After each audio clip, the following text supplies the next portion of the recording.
Now, Drum was the factory organization, and it was the first one of the factory organization. At this time, we didn't have a league. Now, what happened, we developed a method where we would meet on a Sunday. It was only a core of 9 of us out of a factory of 10,000. It's at Dodge, Main. And we would meet every Sunday. We would sit down and decide which issues in this one little, it wasn't nothing but a little 8.5 by 14 sheet of paper folded in half that made a little, little 4-sided leaflet. We decide what issues it was we were going to take on this week. We had the Inner City Voice newspaper, so we had access to printing equipment, mimeograph machine, typesetting equipment, and we had paper and ink. So we would write this little leaflet, take us all day Sunday to write it, and we butchered the English language. We were not English students, but we just wanted to make sure that everybody's input was captured in this little leaflet.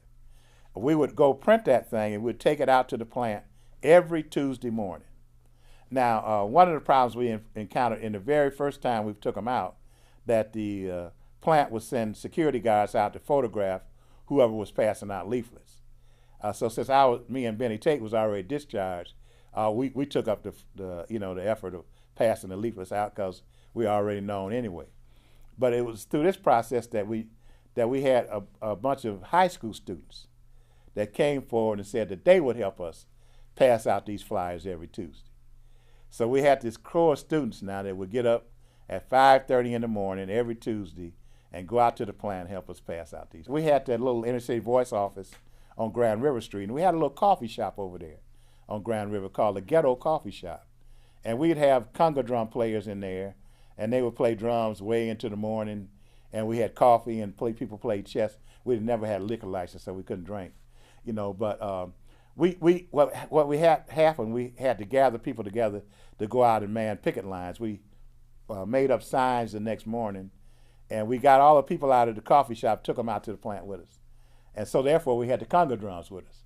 That was spontaneous. It wasn't planned, even though the name of our little organization was Drum. Now we had the conga drums. We set those conga drums up at the gates, and we set pickets up at each gate, and in a half hour we had about 3,000 to 4,000 black workers on the street and didn't know what to do with them. And so what happens is that I always say you got to be careful what you call for because somebody might answer. So now we faced with this situation. They got state troopers on top of the building with high-powered rifles.